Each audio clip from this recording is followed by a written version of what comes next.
The moment I realized someone had been watching my house before I even got home, it was already too late.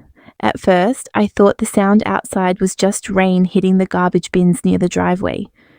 The storm had been getting worse for almost an hour, and by the time I pulled onto my street, the entire neighborhood looked empty. But then I saw the car, black, old, parked directly across from my house, with all its lights off.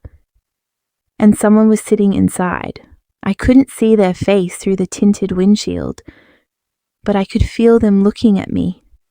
That should have been enough to make me leave. Instead, I went inside.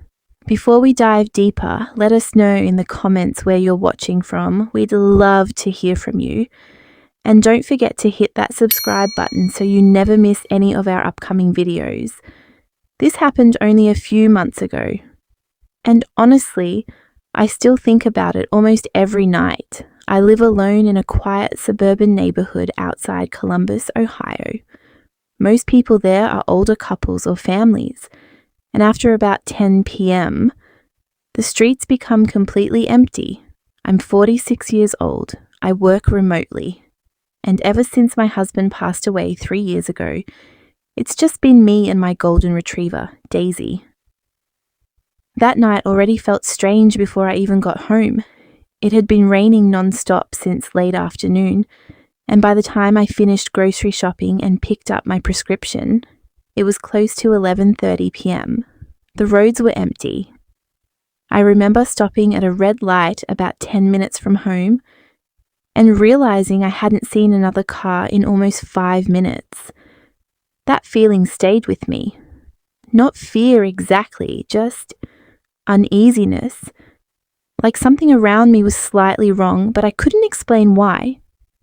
When I turned onto my street, the first thing I noticed was how dark everything looked. Usually a few porch lights stayed on overnight, but that night almost every house was dark.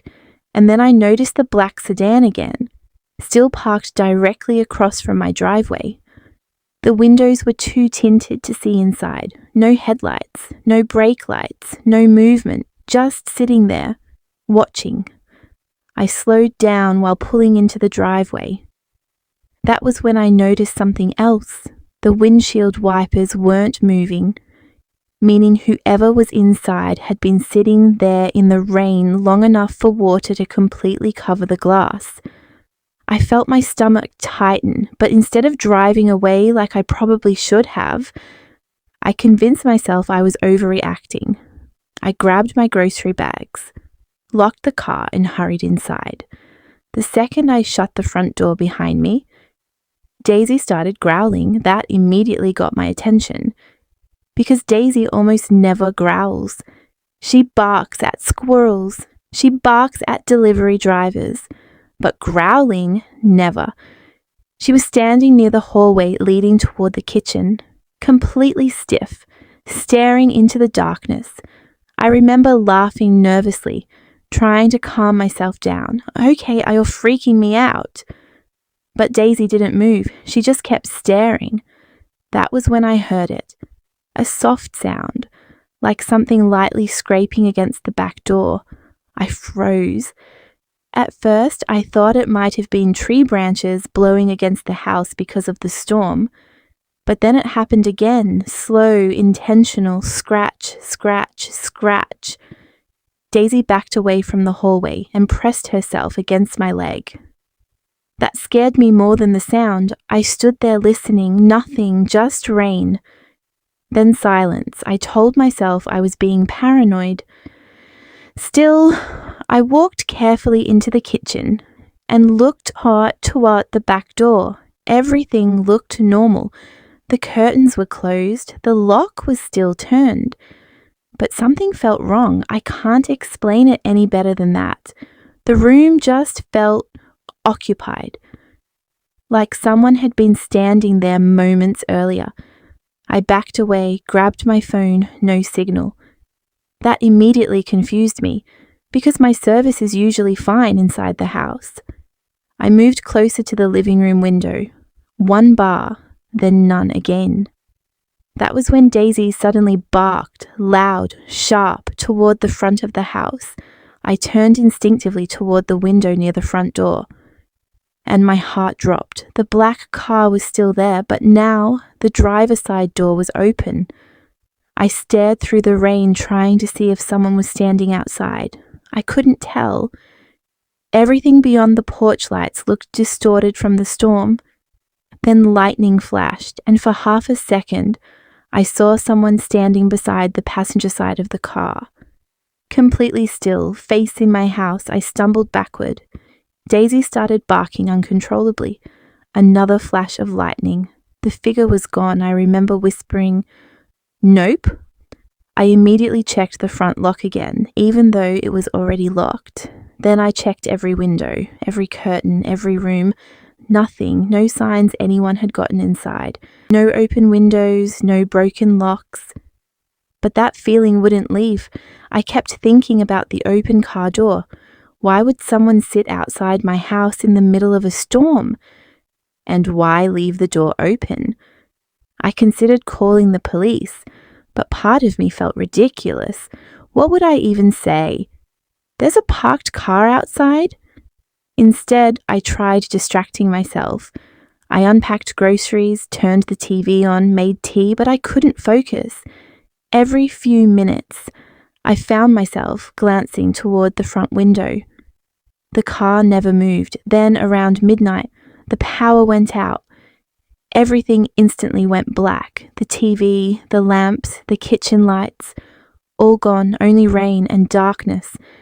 Daisy immediately started whining. I grabbed my phone flashlight and stood there listening.